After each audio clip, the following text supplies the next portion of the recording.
Welcome. This is Radio Pras.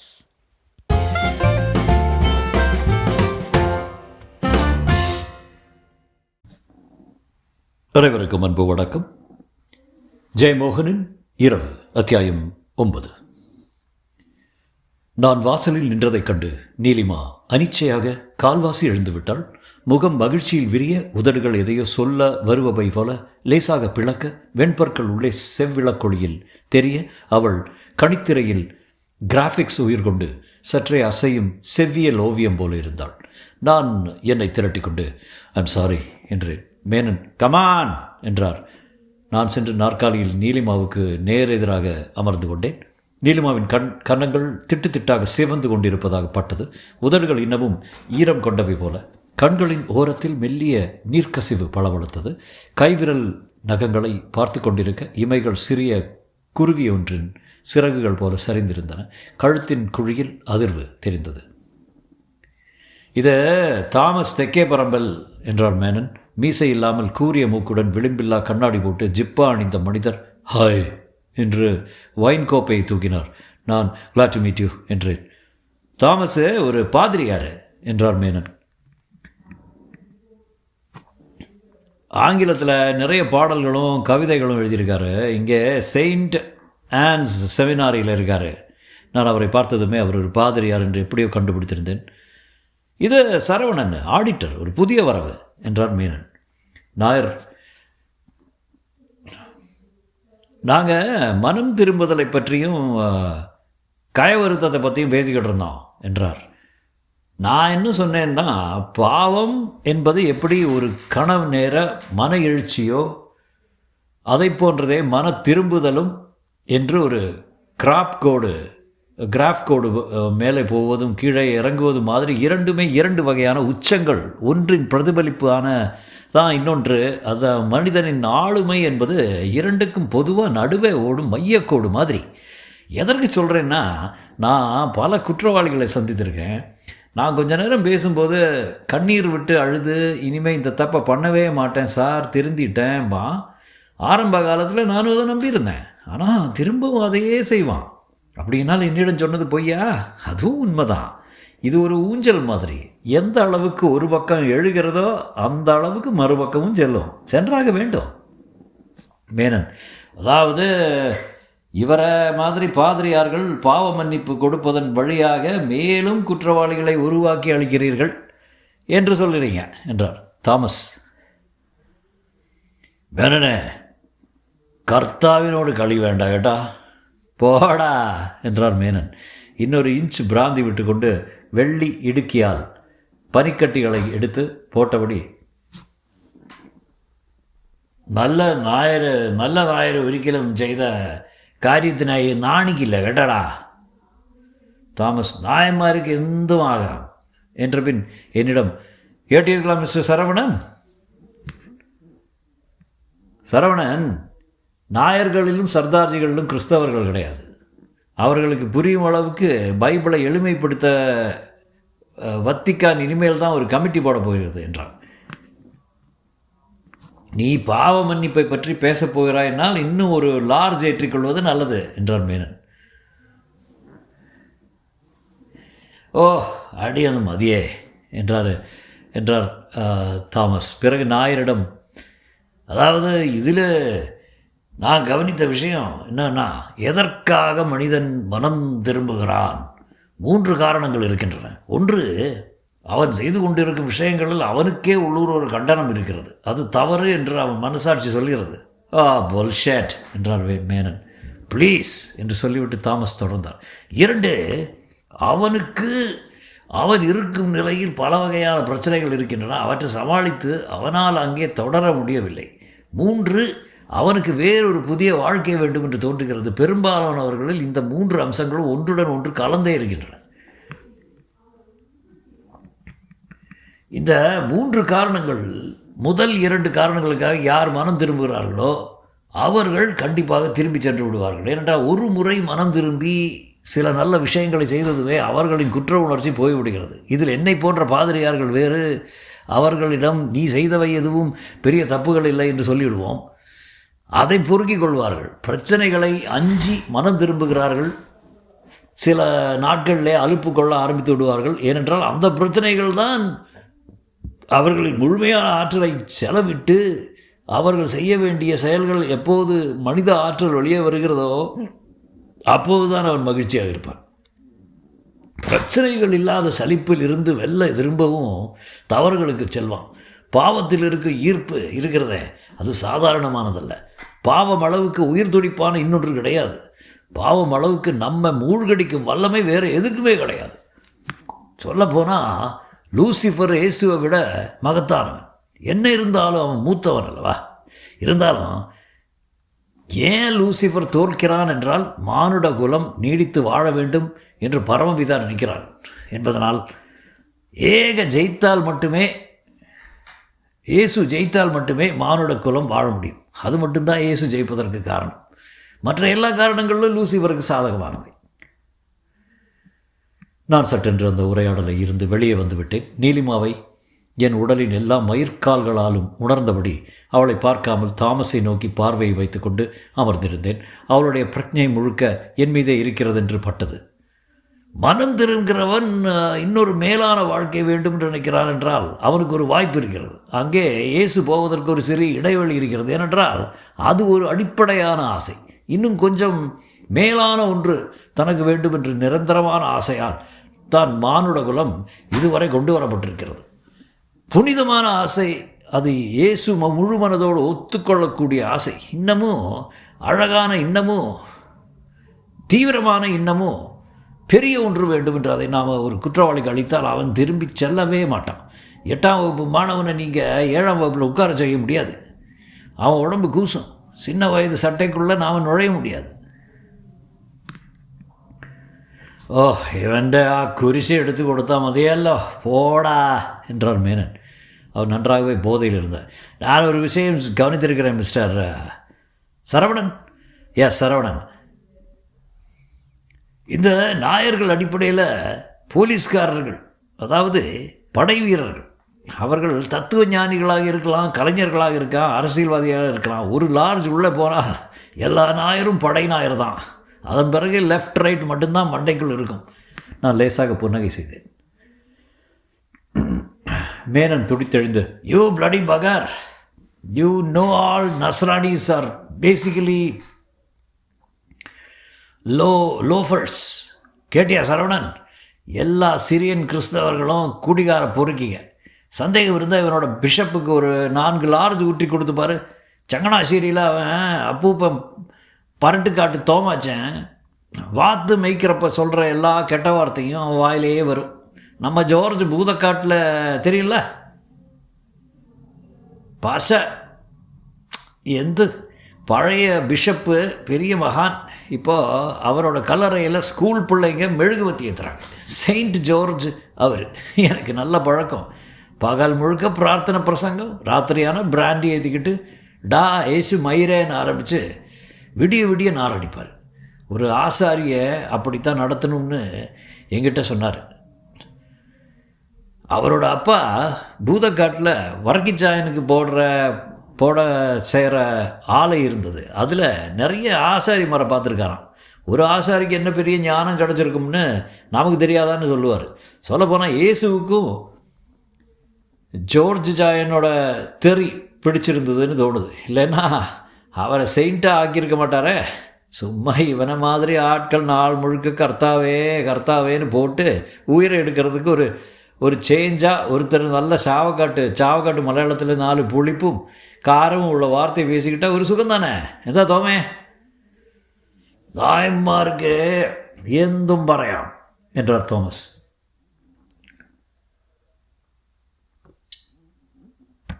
கேட்டீர்களா mister Sankaran? நாயர்களுக்கு கேரளத்தில் இருந்து நேரே நரகத்துக்கு போவதற்கான பரிசுத்த பிதா ஆகாசத்தில் ஒரு சூப்பர் ஹைவே போட்டிருக்கார். ஆனாலும் அதில் டிராஃபிக் ஜாம். மேனன், ஓடா கமலே, my dear, I want some லிக்கர்னா, சம் ஹெவன்லி ட்ரிங்க் என்றார் நாயர். மனம் திறந்தும் குற்றவாளின்னு ஒருவர் உண்டா என்பது எனக்கே சந்தேகமாக இருக்குது ஃபாதர் என்றார். இருக்கிறார், நிறையவே இருக்கிறார்கள். நான் பார்த்ததில்லை. ஏன் நானே அவர்கள் உருவம் தானே என்றார் தாமஸ். அதுக்கு நீ எங்கடா மனம் திரும்பினாய் வாஸ்டர்ட் என்று மேனன் சிவந்த கண்களுடன் ஆங்கிலத்தில் உக்கிரமாக கேட்டார். C mister Saravanan, my dear auditor Saravanan, நீ ஒரு நல்ல தமிழன். இந்த நாய் என்னோட கிளாஸ்மேட். நான் எழுதி கொடுத்த பிட் பேப்பரை வச்சு பரீட்சை எழுதி ஜெயிச்சுட்டு இப்போ எனக்கே അഡ്വൈസ് பண்ணுறான். ഡാമയിരേ, നീ സരോജിനി അമ്മയോട് എന്ത് പറഞ്ഞു എന്ന് ഞാൻ പറയും. കർത്താവാണ് സത്യം, ഞാൻ പറയും. நாயர் மேனனை முற்றாக புறக்கணித்து, ஒரு மனிதன் அவனுக்கு மகிழ்ச்சி அளிக்க ஒன்றை கண்டுகொண்டு பின்பு அதிலிருந்து மீள மாட்டான் என்றார். அது மகிழ்ச்சி என்று எப்படி சொல்ல முடியும்? பல சமயம் மனிதனுக்கு துன்பம் தேவைப்படுகிறது, வலி தேவைப்படுகிறது, அவமானம் தேவைப்படுகிறது. தேடி போய் அவற்றை அடைபவர்கள் உண்டு. நீங்கள் என்ன செய்கிறீர்கள் ஃபாதர் என்றேன். நான் சொந்தமாக ஒரு பாவ மன்னிப்பு முறையை உருவாக்கியிருக்கிறேன் என்றார் தாமஸ். பகல் முழுக்க உபவாசம் இருக்க வேண்டும். நள்ளிரவு 12 மணிக்கு பிறகு தனிமையில் வந்து பாவ மன்னிப்புக்கு வர வேண்டும். நிசாகும்பசாரம் என்று பெயர். இப்போது மிகவும் பிரபலமாகிவிட்டது. இரவில் மனிதர்கள் நெகிழ்ந்து போயிருக்கிறார்கள். Menon, because immediately they can go home and fuck என்றார். அவரது மோவாய் நன்றாகவே மார்பில் படிந்திருந்தது. நீங்கள் அப்படித்தான் இரவு உலவுக்கு வந்தீங்களா என்றேன். ஆமாம், ஆரம்பம் முதலே எனக்கு இரவு பிடிக்கும். பகல் முழுக்க மனிதர்களுடன் இருப்பதாகவும் இரவு நானும் கர்த்தாவும் மட்டும் இருப்பதாக தோன்றும். இரவு தான் பிரார்த்தனை நேரம், சொர்க்கம் வாசல்களை திறக்கும் நேரம். எங்கள் தேவாலயத்துக்கு பாருங்க, எங்கள் செமினாரி 17ஆம் நூற்றாண்டு சரியான மிஷன் ஒன்றால் கட்டப்பட்டது. அங்குள்ள தேவாலயம் மிகவும் பழமையானது. 18ஆம் நூற்றாண்டு சிவரோவியங்கள் உண்டு. ஆல்டர் மிகவும் அழகாக இருக்கும். பலாமரத்தால் செய்யப்பட்டு கில்ட் அடிக்கப்பட்ட சிற்பங்கள். குழந்தை இயேசுவும் மரியும் வழக்கமாக தேவாலயங்கள் சிறுவை வடிவில் இருக்கும். இது ஓவல் வடிவில் இருக்கும். அந்த தேவாலய அரங்கில் விடியற் காலையில் குளிரில் தன்னந்தனியாக சில மெழுகுவர்த்தியில் ஏற்றி வைத்து விட்டு பிரார்த்தனை செய்தால் கர்த்தாவாகிய இயேசு கிறிஸ்துவை இதோ இவ்வளவு பக்கத்தில் அறிய முடியும். அவரது உடலின் சூடு நம் மீது படுவது போல் இருக்கும். அதை ஒரு கிறிஸ்தவ இரவு சமூகத்தை உருவாக்கியிருக்கிறாரு என்றார் நாயர். ஐயோ, அப்படியெல்லாம் இல்லை. நள்ளிரவுக்கு பின்னால் பிரார்த்தனை செய்வதை நான் பிரபலப்படுத்தினேன். என் மீதான நம்பிக்கையில் கொஞ்சம் புதியவர்கள் வந்திருக்கிறாங்க. இரவின் மௌனத்தில் ஒரு சர்ச்சு ஆர்கனை மெல்ல தொட்டால் போதும் தேவ சங்கீதம் எழும். ஆலை மணிகளில் துணியை சுற்றி மெல்ல அடிப்போம். அந்த நாதம் காதுகளிலே விழாமல் மனசுக்குள்ளே சென்றுடும் என்றார் தாமஸ். ஓ, ஹீஸ் ஆல் ஓவர் என்று மேனனை பார்த்து உதட்டை பிதுக்கினார். மேனன் நன்றாக தூங்கிவிட்டிருந்தார். மனம் திரும்புவர்களை நான் இரவு உலகுக்கு கொண்டு வந்து விடுறேன். அவர்கள் செய்து வந்த அனைத்தையும் அந்த சூழலுடன் அந்த உணர்வுகளுடன் அப்படியே உதறிவிட்டு இரவுக்கு வந்து விடச் செய்வேன். இங்கே முற்றிலும் புதிய ஒரு உலகம். பிதாவின் ஆசி மௌனமாக மண் மீது பொழிந்து கொண்டிருக்கும் ஒரு புனிதமான உலகம். அதன் பின்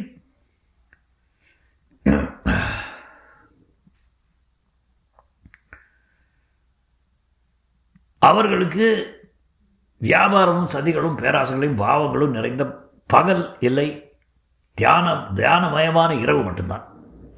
நான் அவரது அந்த தீவிரத்தை சற்றே மிகையாக உணர்ந்த அக்கணமே அவர் சிரித்து, ஆனால் இதெல்லாம் திருடர்களுக்கு பொருந்தாது. அவர்கள் ஏற்கனவே இரவில் தான் இருக்கிறார்கள். கர்த்தாவின் அருளோடு திருடுகிறார்கள் என்றார். நானும் சிரித்தேன். அவர் அபாரமான புத்திசாலித்தனம் கொண்ட மனிதர் என்று ஊகித்தேன். அவரது நம்பிக்கையின் அதீதத்தன்மையை அவரே கிண்டல் செய்து கொள்வதன் மூலம் அதை மேலும் உறுதிப்படுத்திக் கொள்கிறார். What happened to food? என்றார் Menon. I think Kamala is doing something new என்று ஃபாதர் சொன்னார். ഞാൻ പോയി നോക്കട്ടെ என்று சொல்லி நீலிமா ഞാനൊന്ന് போய் നോക്കട്ടെ என்று சொல்லி நீலிமா எழுந்தாள். நான் அவளை பார்த்து புன்னகை செய்தேன். அவள் என் கண்களை பார்த்து நீங்கள் கூட வாங்க என்றாள். அந்த நேரடியான அழைப்பு என்னை சில கணங்கள் பதறச் செய்தது. பின்பு ஷூர் என்று எழுந்து கொண்டேன். இருவரும் உள்ளே சென்றோம். நீலிமா, 2 பேரும் போட்டு அறுத்துட்டாங்கல்ல என்றாள். நான் அதெல்லாம் இல்லை என்றேன். ஒன்றும் சொல்ல வேண்டாம், நானே பார்த்தேன். பச்சை முட்டை குடித்த முகாவத்தோடு உட்கார்ந்துருக்கிறத என்றாள். நான் சிரித்தேன். கமான் என்று சொல்லி உள்ளே சென்றாள். அவள் அருகே நிற்கையில் அவளுடைய பளிரிட்ட தோள்களை விட்டு கண்களை நகர்த்த முடியாமல், ஆனால் அப்படி பார்ப்பதன் அத்துமீறலை உணர்ந்தவனாக நான் இனிய திணறல் ஒன்றை அடைந்தேன். கமலா சமையல் அறையில் அவசரமாக சமைத்து கொண்டிருக்க அருகே மஜீத் அமர்ந்திருந்தார். நான் மஜீதை பார்த்ததும் ஹலோ இக்கா என்றேன். நாமனே என்று சொல்லிவிட்டு നീലിമാவை பார்த்து, നീലമിഴിയുള്ളൊരു മൊഞ്ചത്തി നിന്നിട്ട് നോക്കൊരു മുനയുള്ള கத்தி என்று பாடினார். நீலிமா புன்னகை செய்தாள். நான் சமையலுக்கு உதவி வேணுமா என்றேன். முடிஞ்செடுத்து என்றார் கமலா. என்ன குற்றவாளிகள் ராத்திரியில் பிரார்த்தனை செய்ய சொல்லணுமா வேண்டாமா? தர்க்க ஏதாவது வந்திருக்கா என்றார் சந்திபடி. இங்கே கேட்குமா என்றேன். நான் வரும்போதே இதனை பற்றி தான் பேச்சாங்க. மஜீத் சிரித்தபடி, ഞമ്മക്കൊരു ഐഡിയ ഉണ്ട്. നല്ല വർഗത്തുള്ള മണിച്ചേന്മാർ ഒന്ന് പാലിളകി മണ്ടന്മാരാവാൻ വേണ്ടിയിട്ട് ഇതുമാതിരി ഹരാൻ പിടിച്ച വെള്ളം വലിച്ചു കേറ്റുന്നത് என்றார். நான் என்ன சொல்கிறாரு என்றேன். மலையாளம் புரியாதா? புரியும், ஆனால் இவர் பேசுகிறது சுத்தமாக புரியல. இது அரபி மலையாளம். பார்த்துக்கன்னா அறிவு, அப்புறம் பாலன்னா கிறுக்கு, ஹாரம்னா பாபம். எந்த மஜீத் பின்ன என்றார். நான் சரி, அது அரபி, ஆனால் மற்ற மலையாளமும் புரியலையே.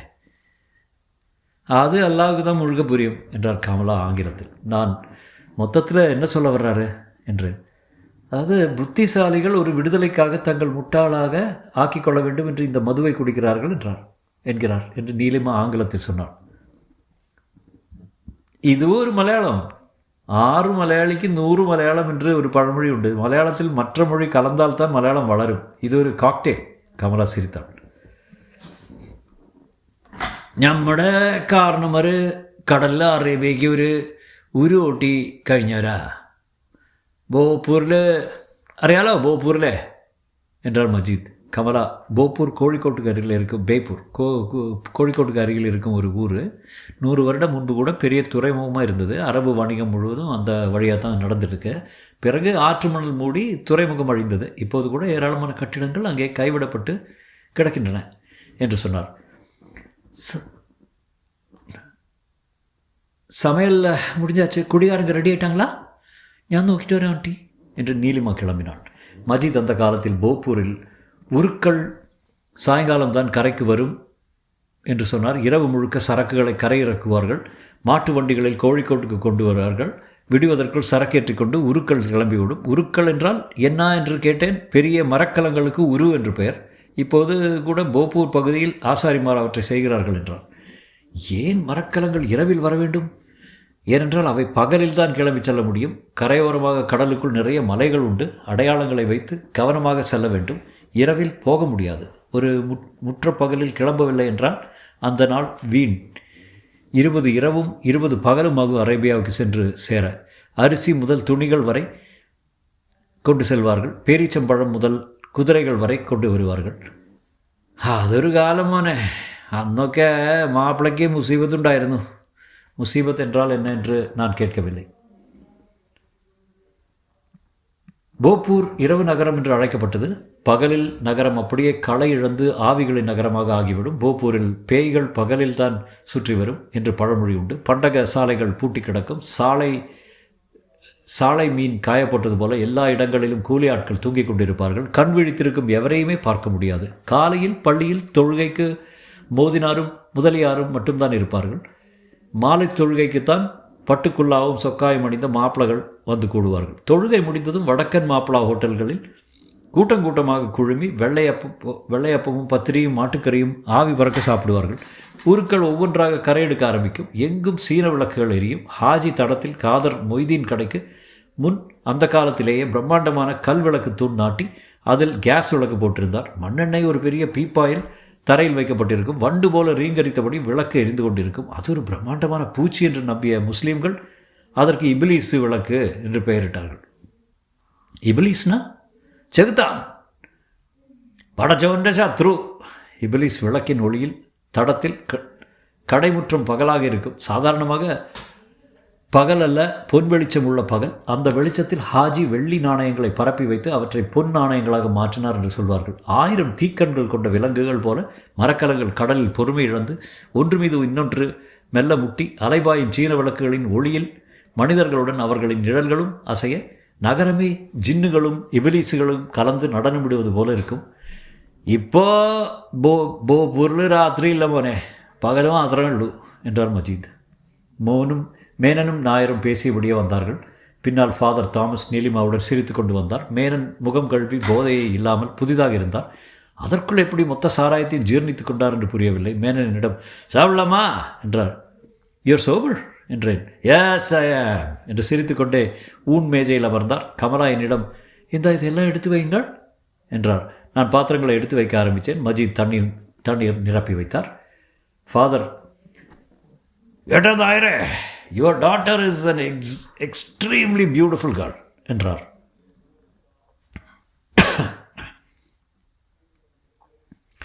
பாத்தியா, இதனால் தான் இந்த ஆள் பாதிரியானா. இதை ரகசியத்தை கண்டுபிடிக்க இவனுக்கு 8 மாதம் ஆயிருக்கு என்றார் மேனன். பெண்ணுங்களோடு கொடுங்காத வந்து இருந்து தின்னடா வட்டி. ஃபாதர் வந்து அமர்ந்து கொண்டு, எனக்கு இங்கே வருவது மிகவும் பிடித்திருக்கிறது கமலா. வருடம் முழுக்க கர்த்தாவிடம் பேசி கொண்டிருந்ததற்கு இங்கே வந்து சாத்தானிடம் ஒரு நாள் பேசுவது நல்ல மாறுதலாக இருக்கிறது.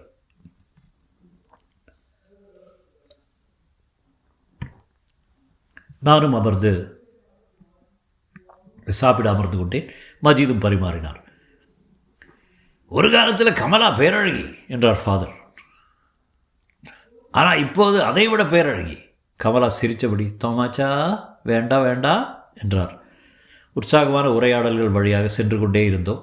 நான் மஜீத் போப்பூரை பற்றி சொன்னார் என்றேன். அவன் ஒன்று சொல்லியிருக்க மாட்டானே, போப்பூர் தான் ஒரு பால் புணர்ச்சியின் தலைமை பீடம் என்றார் மேனன். மாப்பிள்ளைகள் நாளெல்லாம் கப்பலில் வாழ்ந்தவர்கள். அங்கே அவர்கள் உருவாக்கி கொண்ட 2 ருசிகள். ஒன்று பிரியாணி, கையில் கிடைத்த கறியெல்லாம் சோற்றுடன் போட்டு வேக வைப்பது. கறி கொஞ்சம் பழசாக இருக்குது என்பதனால எல்லா வகையான நறுமணப் பொருட்களையும் அதில் போடுவது.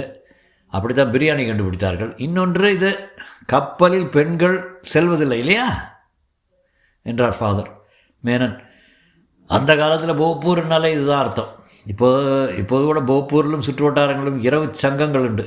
எல்லாருமே இந்த பழக்கம் கொண்டவர்கள் என்று மேனன் ஆரம்பித்ததுமே, Vijay, will you please stop it என்றார் கமலா. நான் அனிச்சையாக கண்களை திருப்பியதும் நீலிமாவை பார்த்தேன். அவள் உதடுகள் விரியாமல் புன்னகை செய்தாள். Then what is your plan என்றார் father. Are you coming with me? Nair மேனனை பார்த்தார். என்னுடைய பிஷப்பு இன்று அதிகாலை பிரார்த்தனைக்கு விடுறாரு. நான் அவருக்கு இந்த சாத்தானை அறிமுகம் செய்யலாம்னு நினைக்கிறேன். நீங்களும் வரலாம் என்றார். நாயர் ஓகே என்றார். கமலா, நீங்கள் 3 சாத்தான்களும் போனால் போதும், நீலிமாவும் சரவணனும் தனியாக எங்கே போக வேண்டும் சொன்னாங்க. நாயர் நீலிமாவிடம் இஸ் இட் என்றார். அவள் தலையசைத்தாள். நான் பிரமிப்புடன் கமலாவை பார்த்தபோது அவர் புன்னகை செய்தார். தொடரும்.